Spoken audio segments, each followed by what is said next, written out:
Good morning. Welcome to our first episode of Trailblazing Career Tech Minds, the podcast where we explore the journeys, insights, and innovations of Baldwin Preparatory Academy.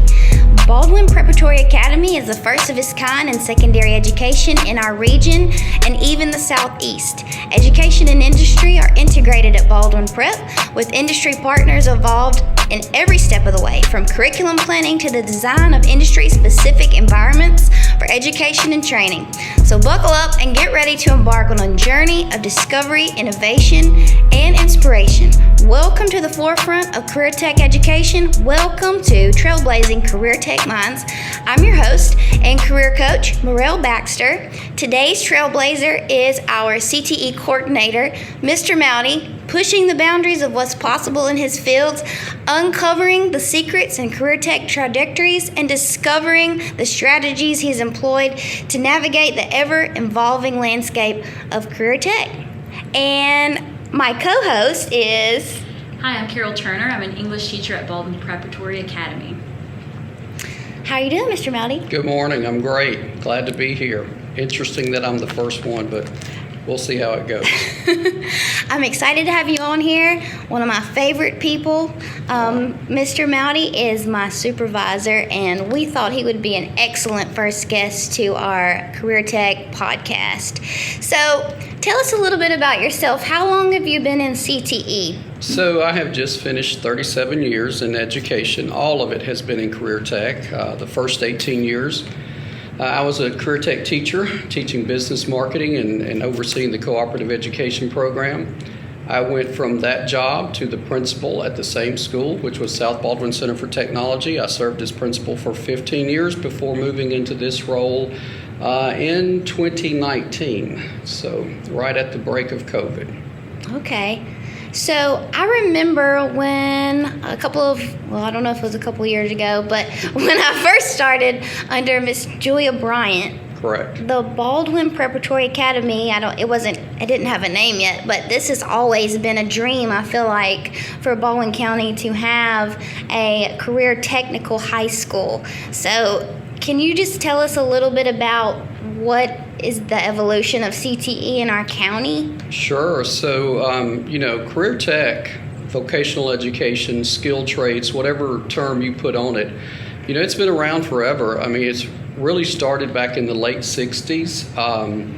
Our current two facilities were both opened in 1971-72 school year. They have served its purpose well over the years, but we have certainly, with the growth in Baldwin County, outgrown those. Doing something new and different came about at least 10 years ago. We've done some comprehensive studies to see, what's needed in the workforce, what we can do to better prepare our students. We've looked at things from adding different wings to our high schools to focus on specific areas within those school regions. We've looked at redoing our current two tech centers. We've looked at adding a facility in Foley in the past. But when you look at everything that's going on, and when you look at the growth in Baldwin County, and you look at really the needs of our students and the needs of our workforce, we've decided to go with a comprehensive technical high school. Really, it started because of the travel time. When you have standalone career tech centers, you have to transport students back and forth. And in our district, that's a 30-minute bus ride, 30-minute car ride, however you look at it. So within the instructional day, you're losing about an hour of instruction. So having everything under one roof and offering the core classes alongside of the career tech classes just seemed to be the best way to go. You mentioned something about being first of its kind within our region, and it certainly is that. And we have visited all over the place looking at different models, taking what other districts have done and trying to make something fit for our district. And I think that we have certainly come up with something that's unique. I think the biggest change, we've seen technical high schools. We've seen updated new state-of-the-art career tech centers. The difference in this model is that being on the same campus allows our core teachers to co-teach with our career tech teachers. And that's the unique part about our campus that we've really not seen a good example of, and that is that being in the same building, it also gives us the opportunity to co-teach and embed the math and sciences and the English and the histories into what we're already doing in career tech. It also helps our students understand the why. Why do I need to know this? When am I ever going to use this again? So we are excited about this model. We're excited about this facility. And it is definitely something that's going to be a game changer for our industry people and our students. Mr. Mowdy, what are some trends that you're noticing with our industry partners and their needs, and what we can help develop in our students at Baldwin Prep? Well, I think that, industry definitely needs the skilled trades, but all aspects of employment, what we're seeing and what we're hearing is that we need to reteach people how to work. It's not just being able to find a job and being able to have the skill sets to do the job, but they've got to have those, what used to be called soft skills are now essential skills. Showing up on time, being willing to work as a team, to be a team player, to solve problems, working together. So I think bringing all of that together, as well as, teaching the skill sets is what our industry people are looking for. They just want to see a different employee. They want us to work with them, and we want them to work with us to help define what that looks like. I'm really noticing that's a great connection with what we can do in core and also what we can connect with simulated workplace. Can you tell us a little bit more about that? So the Alabama Simulated Workplace has been around for a while. We borrowed the idea from West Virginia. That is where we first saw that, again, probably 8 or more years ago. And it's a model where you are going to work instead of going to school. So students earn different responsibilities. They get hired in different positions when they come into the building instead of coming into a school building, which essentially it is. They're walking into work. So they're clocking in. They're wearing the uniform. They're following all, what might be considered HR guidelines. And again, it's just getting them ready for the real world because for 12 years they go to school preparing themselves to go to work, but then they're not prepared to go to work because they haven't done both sides of it. They may have the knowledge set, but being able to go into an environment and work together as a team or put those skills that they've learned to work is a whole different thing. And I think that's, as I said, something we hear is that, we've got to reteach people how to work and work together and leave a lot of other things out of the picture. So. Oh, and Carol, I know you mentioned something about and Mr. Mowdy mentioned something about the industry-focused curriculum. Can you tell us a little bit about that, like how you're integrating that in English? I know that's one thing that I'm really excited to see because we've never seen anything like that before. And I know y'all been working really hard all year to work on your curriculum. So what does English look like for CTE? So our main focus, not just in English, but in all the subjects, is to make learning more interdisciplinary with those career tech connections. And the reason I bring up interdisciplinary is because in the workplace and in your career, you often work with many other people in different disciplines and expertise.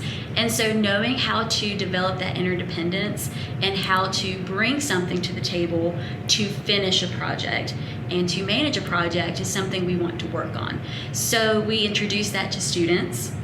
We introduce the planning strategies for literacy and also to have an authentic audience. So one thing that we really want to emphasize is that you've researched, you've constructed this knowledge, but then what do you do with it? So a direct application of that knowledge to their career pathway is one of our goals and focus.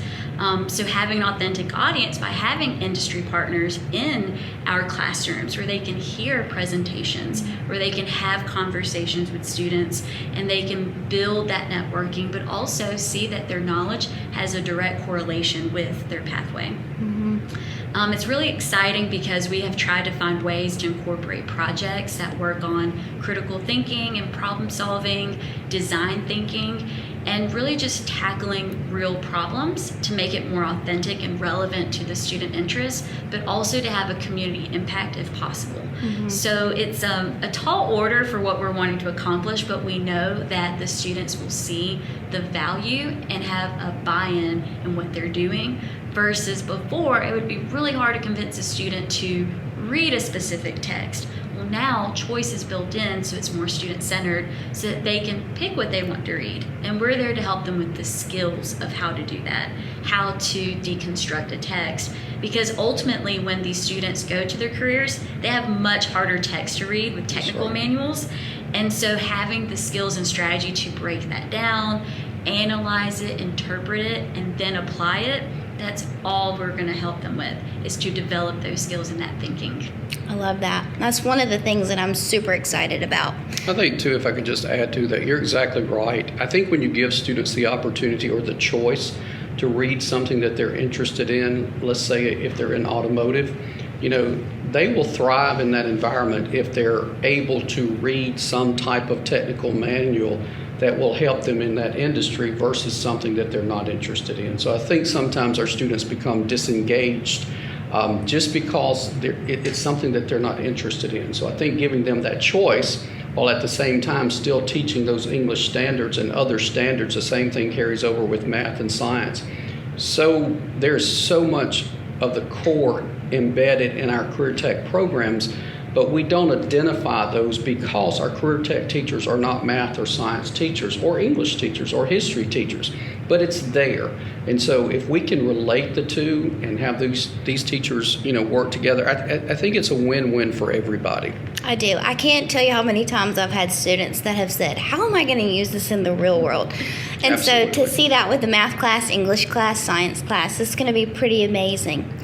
Can you tell us a little bit about why I guess the team chose college career choice?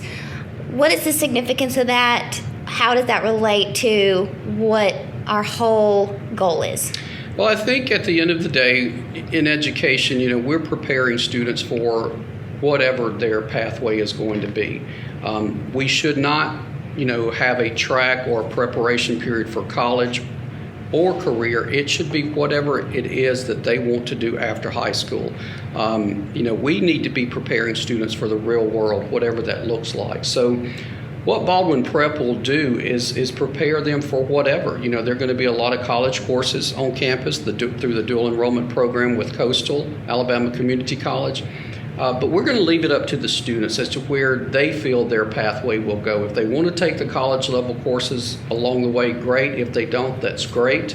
It's just kind of the founding or the foundation as to what is to come after high school. And we're leaving it up to the students for it to be their choice. So that's where the career college and choice comes in. So for all the parents listening out there, can you explain a little bit more about the dual enrollment situation? Are all the career tech classes dual enrollment? Are all the academic courses dual enrollment? How is that going to look like? Well, a lot of the career tech courses will be dual enrolled with Coastal Alabama. Not all of them, but most of them will be. On the academic or core side, it's an option. There are a lot of courses that will be dual enrollment. A student may choose to take English 101 or English 102, or they may take English 11 or English 12. It's really up to the student. We have a great partnership with Coastal where these courses are currently going to be free for them. We have some pathways that will get a student close to their associate's degree if that's where they want to go and what they want to pursue. It's not required. It's simply an option. Now, with some of the career tech courses, they may all be dual enrolled, depending on 10th, 11th, or 12th grade. But, that's just something that through the college we've agreed to do. And while it's free, certainly we want students to take advantage of those. I would agree that the dual enrollment core classes just present so many more options for students. And I know if that student is motivated to graduate high school, not just with certifications for their pathways, but with a head start with college credit, it's a win-win opportunity that is an option for them. They don't have to do that, but if they're motivated to do that and even want to take 1 or 2 classes, they can pick and choose what they are. And correct me if I'm wrong, but isn't the whole classroom situation going to look completely different? I mean, we're talking pods, we're talking learning centers. What are we calling them? How is this looking? So yeah, that is something that we saw a model of in Ohio. We are calling it a pod setting. This is a non-traditional school, and it is certainly a non-traditional building. We continue to build schools, in this country where you have hallways and classrooms and desks that are set in rows. Baldwin Prep does not look like that. It is an open setting. We wanted, as we've heard from industry and stakeholders, we wanted students to learn how to collaborate, not just doing project-based learning, but also working in an open setting and earning certain responsibilities and learning how to work as a team. So the building itself has very few what we would see as a traditional classroom. You have a lot of collaboration spaces and a lot of pod settings. So if I'm in a pod setting, my teachers are there. They're there every day. If I need assistance, certainly I can ask for it. If the teacher sees that students are struggling with a specific task or a specific standard, then they can pull the entire class into a classroom and reteach. But it also gives an opportunity there again for our teachers to go down into the career tech setting and co-teach some of those standards in a project-based manner, so that students do understand that when they're doing certain things in construction, there's a lot of geometry there and other math there. I know just walking through the building, watching it evolve, it's interesting to see all of the math and science that the people who are actually building the building are using. And I'm thinking to myself, if our students could just see this as it's happening, as it's being built, and then to see the collaboration that they meet together as a team on certain days of the week to see, what they need to accomplish that week. But it is going to be a beautiful facility. The layout is just something different that we've never seen in our area and not in many other places either. But again, it's a college-like setting. If you think of a college commons area, you'll see some of those spaces there. But, we just wanted to do something different because we have a different audience. We always hear people say, well, students aren't the same as they were, 10 years ago or 15 years ago or 20 years ago. And that's true. Mm-hmm. They're not. But then what are we doing, differently in education? And really, we're not. I mean, we have new methodologies and different strategies that we use to try to meet them where they are. But, we know that our students are, they learn by doing, and that's the whole point of this building, is to try to do something different. But at the end of the day, it's not really the building, it is what goes on in that building that's mostly important. So I would add on to that adjusting to the landscape is exactly what we're trying to embrace as teachers, as students, and as a building itself. So that is something that needs to be learned. You don't automatically do that naturally. We are creatures of habit and comfort. So teaching our students just the energy, the attitude, and also the flexibility that comes with that, it's so helpful, not just with their learning, but whenever conflict may arise, when problems arise, how you tackle those, how level-headed you are. And so our students will be, I think, a little thrown off a little bit initially, but once you get in that routine and once we have procedures in place for them to follow, it'll be second nature and just being more, again, self-directed in their learning versus passive in their learning. I think our teachers are going to have the same experience. This is a whole different way of teaching, and your traditional teacher who wants to be in their space, in their classroom, they're not going to have this at Baldwin Prep, so it's going to be an evolution for everybody. It's a change for everybody, and that's the exciting piece about this, and being around to see this happen, is to see how it comes into fruition, because we've talked about it a lot, and we've seen 1 or 2 models, but it's going to be really exciting to see how we pull this together as just something completely different. And I would agree that Baldwin County in itself has the resources that we can leverage to make that happen with our technology, with our beautiful building, and all the heart and work that went into that. We have a foundation that's just going to make this one of a kind. Mm-hmm. And so we're just so excited to have people see that and visit us to see it firsthand, because it's unique and it's going to be something greatly impactful for our community. Mm-hmm. I know me as a career coach, I'm so super excited about the strong relationships that we're going to have with industry. I mean, they're supposed to be on our campus every day. Is that right? The hope is that they will be, if not daily, weekly. Yeah, so we're going to have strong networks and partnerships with them, and hopefully, they'll get to know our kids. Maybe one day they'll get a job out of it. That's what we hope, right? That's right. Those relationships are very important.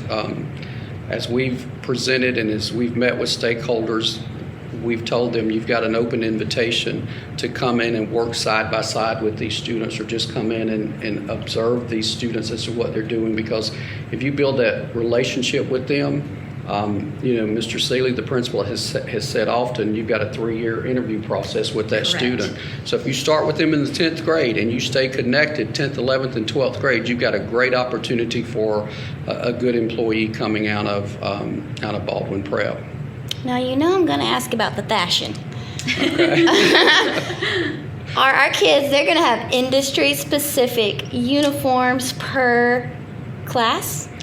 Per program area, yes. So, yes. I don't know that the building will open with that, because I think the plan is to bring someone in to do the sizing for the students. But yes, again, part of the simulated workplace is to replicate going to work as much as we can and still operate within the guidelines of being a public school setting. So yes, if you're in culinary, you will have a specific uniform. If you're in cosmetology, if you're in construction, welding, then you'll be able to identify students based on what they're wearing as to what program they're associated with. And again, it's just having that appearance and making it real to go to work, clocking in and out, showing up on time, looking professional, looking put together the way industry expects you to look. So yes, and we see that when we go on the site now. You can tell which contractors are there based on their uniform.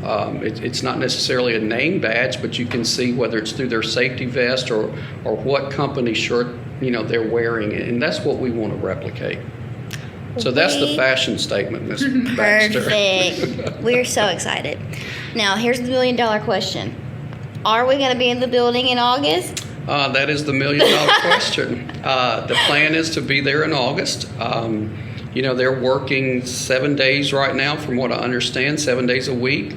So they are working diligently. And when you go in the building 1 week and go back, you wait a week or 2 weeks, you really see things are taking shape.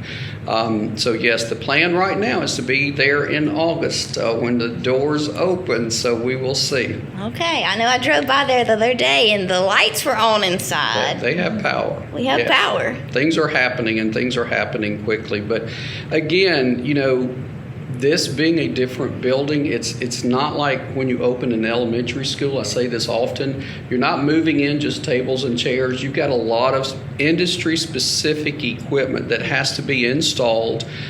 So right now, coordinating the delivery of equipment, everything has to be, inspected by OSHA, safety standards, and we just can't open the doors and things not be safe. So, but that is the goal. August is still the goal. Okay. It's going to happen. It's going to happen. It's just a great time to be with the Baldwin County Public School System. Absolutely. It's a bright future. What do you think? I think it's a trailblazing future, and I'm very excited with every single moment that we'll have this year, because it'll be an opportunity to learn and grow from it. Yeah. Absolutely. It's exciting just to have the phone calls coming in of other districts either in Alabama or outside of Alabama that want to come see the building already and see what we're doing. And that is exactly what we did when we were trying to develop our technical high school, is that we did a lot of visiting. So we're excited, and I'll just say this, often as you walk through the building, you hear some of the contractors say, man, I wish they had something like this when I was in high school. That's why it's on the koozies. That's why it's on the koozies. We stole that little comment from somewhere else. We borrowed it. We didn't steal it. We had permission. But it's so true. Again, I think the skilled trades have changed. The image of the trades have changed. We've talked about cooperative learning, project-based learning, collaborative learning. That's what Career Tech has always been. So to see this carry over more so into our core subject areas is really exciting for me. And I just think that, this is going to be a game changer for everybody in our community and beyond. Perfect. Well, I think that's about our time. So thank you so much, Mr. Melody. Absolutely. You are our very first guest. Well, you should feel very honored. I am deeply honored. Absolutely. Well, I appreciate the opportunity. We really appreciate you jumping outside the box and coming to talk with us on this. Hopefully you can get everybody else on board. I'll do it. We're going forward. We plan on having students, teachers, industry partners, more administrators. So we're really excited to get this started. So thank you so much for being our very first. Thank you. I enjoyed it. Okay. Thank you.